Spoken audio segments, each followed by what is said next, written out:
நிறையா பேசிட்டாங்க. ஸோ எனக்கு ஸ்லிப்பெல்லாம் வைக்க தேவையில்ல, நான் கம்மியாக தான் பேசுவேன்.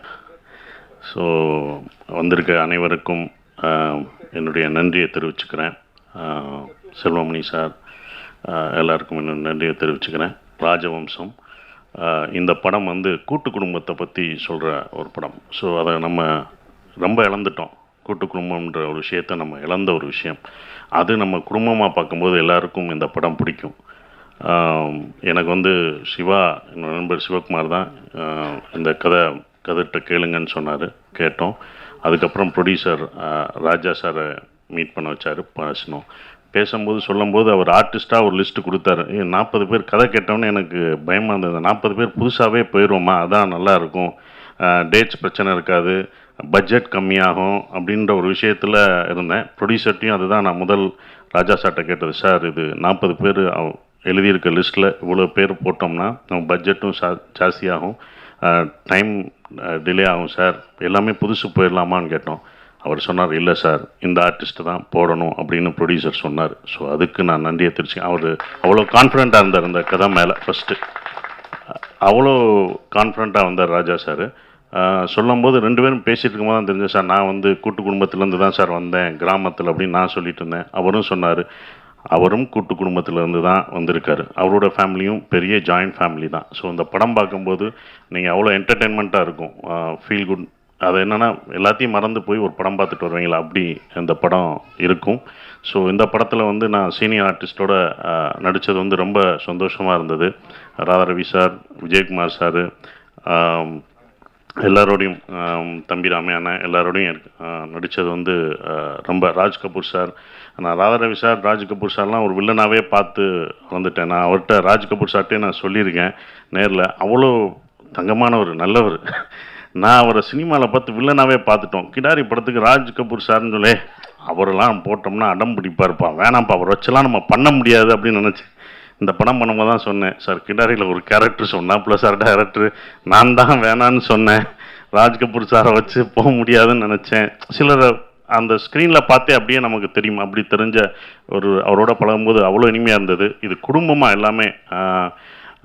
நிக்கி கல்ராணி இதில் வந்ததும் ஒரு நல்ல விஷயமா இருந்தது. அவங்களோட போர்ஷனை ஒன்று கேட்டு கதிர் இது என்ன அப்படின்னு கேட்டு தெரிஞ்சு அவனும் அதை சளைக்காமல் சொல்கிற ஒரு விஷயமும் அவ்வளோ இதாக இருந்தது. இவ்வளோ பேத்தையும் ஹேண்டில் பண்ண கதிர் தான் இதுக்கு முக்கிய காரணம். கதிரும் கேமராமேனும் தான். அவங்க இல்லாட்டி இது முடியாது. ஏன்னா நான் அப்படி போயிடலாம், ஆர்டிஸ்ட்டாக வந்து நிற்கலாம், ஆனால் இவங்கள பேத்தையும் சமாளிக்கணும். ஏன்னா ஒவ்வொருத்தவங்களுக்கு பதில் சொல்லணும், அசிஸ்டன்ட் டைரக்டர் பதில் சொல்லணும், ப்ரொடக்ஷன் மேனேஜர் சொல்லணும், இதுக்கு சிவா அதுக்கு ஒவ்வொருத்தவங்க கன்வின்ஸ் பண்ணணும், நம்ம பாண்டி கன்வின்ஸ் பண்ணணும். இந்த பாண்டியை பற்றி எல்லாமே சொன்னாங்க. ஆனால் அந்த பாண்டியை வச்சது வந்து ராஜா சார் தான். அவங்களுக்கும் சொன்னாடே இது கேட்பாங்க, எதுவும் சொல்லக்கூடாது, இல்லைன்னு மட்டும்தான் சொல்லணும் அப்படின்னு வடிவேல் காமெடி ஒன்று வரும் பாருங்க, அந்த மாதிரி சொல்லி அனுப்பிச்சிருப்பாரு. அவர் யாரை விட்டாலும் விடுவார் தெரியல, அடுத்த படத்தில் பாண்டியை விடவே மாட்டார். ஸோ ஹேண்டில், அந்த ப்ரொடக்ஷன் டீம் ஹேண்டில் பண்ணது, டைரக்ஷன் டீம் வந்து ஹேண்டில் பண்ணது வந்து, ஏன்னா எத்தனை ஆர்டிஸ்ட்டு அதை ஹேண்டில் பண்ணுறது வந்து அவ்வளோ ஈஸி இல்லை, சூப்பராக பண்ணாங்க.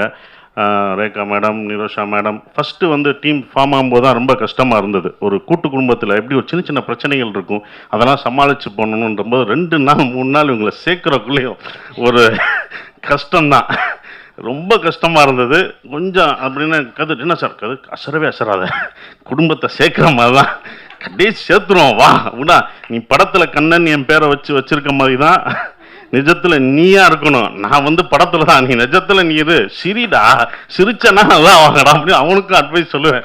சரி சிரிச்சிரு, நீ சிரி, நீ அது முடியாது அப்படின்னு சொல்லாத, நீ அன்பாத்தான் சொல்கிற, உன்னோட ஆட்டிடியூட் அவங்க புதுசாக இருக்குது, பழகினா தான் தெரியும், உன்னோட ஆட்டிடியூட் அப்படி தான் இருக்கும். ஃபஸ்ட்டு நீ அப்படி படத்தில் கேரக்டர் வச்சுருக்கல, எப்படி நல்லவன் எல்லாரோடையும் அன்பாக பழகிறான், அது நீ நிஜத்தில் பண்ணு அப்படின்னு ஒரு நாள் ஃபுல்லாக சொல்லி அப்புறம் அதை பண்ணி எல்லாரும் கோச்சுக்குவோம். எனக்கு ஷார்ட் வைக்கல, உடனே ஃபஸ்ட் டேவே எல்லாருக்குமே சீன்ஸ் வந்துடாது, எல்லாருக்கும் டைலாக் வந்துடாது, எல்லாருக்கும் டைலாக் கொடுப்பாங்கப்பா, இருப்பா சார் டைலாக் கொடுக்க மாட்டேங்க, சரி எல்லாருக்கும் பிரித்து கொடு, சந்தோஷமாக இருக்கட்டும்.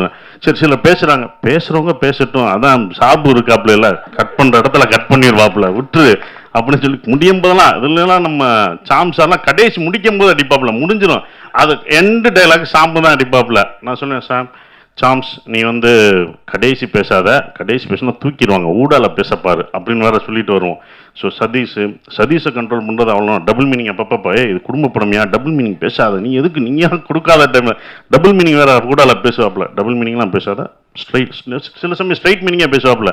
இதை நான் பேச போனேன், சார் ஒத்துக்குவாரான்னு தெரில, ஒத்துக்க மாட்டேன் அப்படின்னு. ஸோ அதுக்கப்புறம் தெரியாமல் என்ன போட்டிருக்காருன்னு தெரில. ஸோ அவ்வளோ அற்புதமாக இருந்தது. அதுவும் போக எல்லாருமே இதில் என்னென்னா ஹீரோக்கு என்ன இதுன்னா எல்லாத்தையும் அன்பாக அனுபவிச்சு போகணும், எல்லா ஆர்டிஸ்ட்டையும் போகணும். என்ன 40 பேர் அவங்க அங்கே எடுக்கும்போது எல்லாருமே ஒன்று சாப்பாடு கொண்டு வந்துடுவாங்க. ஒருத்தவங்க சக்கரவள்ளி கிழங்கு மாதிரி கொண்டு வர மாதிரி, இன்னொருத்தவங்க இந்த முறுக்கு அப்படின்னா நம்ம சாப்பிட்டு ஆகணும், இல்லைன்னு சொல்லவும் முடியாது. அவங்ககிட்ட வாங்கினா இவன்கிட்ட வாங்க மாட்டுறாங்க, ஹீரோ அவர்கிட்ட மட்டும் வாங்க அப்படின்னா அதெல்லாம் முடிச்சு இவங்களை சேர்த்தவொடனே இவங்கெல்லாம் சேர்ந்தவொடனே நான் பசங்கள் இருந்தபோது அன்பாலே அழகாகும் வீடு அப்படின்ற மாதிரி அவ்வளோ அற்புதமாக இவங்க ஜெல்லானாங்க. படம் முடிஞ்சவொடனே தான் எல்லாருமே சொல்லுவாங்க சூப்பராக இருந்தது, பெரிய மனசு இல்லை அப்படின்னாங்க. ஸோ எல்லாருக்கும் இந்த இதில் ஒவ்வொருத்தரும் நான் நன்றி, டைம் இல்லை, அதனால் இன்னும் நிறைய விஷயங்கள் இருக்குது, நிறைய ப்ரோக்ராம்ஸ்லாம் இருக்குது, அதில் எல்லாரை பற்றியும் தனித்தனியாக சொல்கிறேன். ஸோ ஆடியோ ரிலீஸ் பண்ணணும், நான் மேடையை முடிச்சுக்கிறேன். சாம்ஸ் எதுவும் பேசணுமா கடைசியாக? நீ எப்போதும் பேச வந்து தேங்க்ஸாக சொல்லிட்டு போறியா? வா, ஒரு பாவம் படத்துலேயும் கொடுக்க மாட்டாங்க.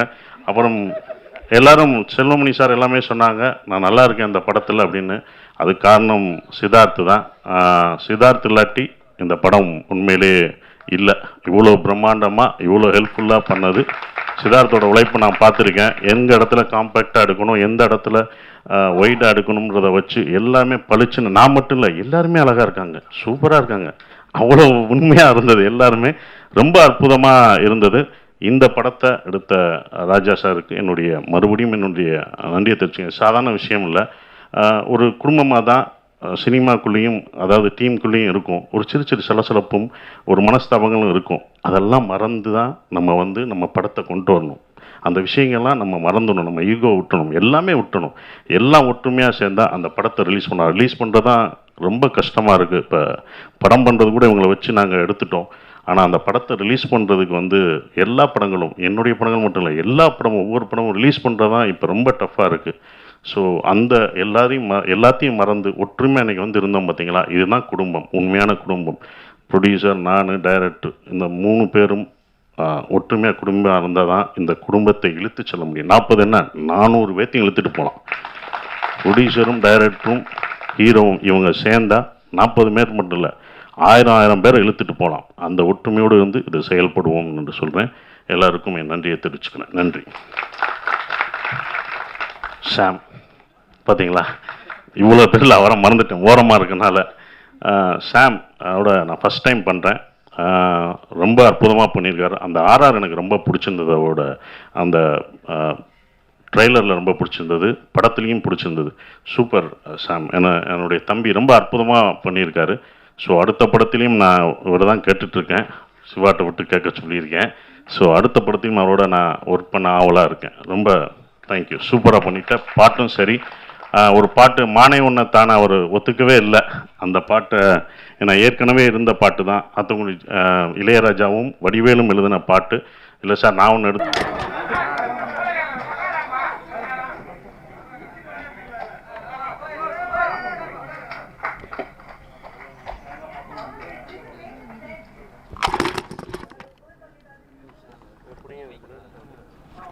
Gracias.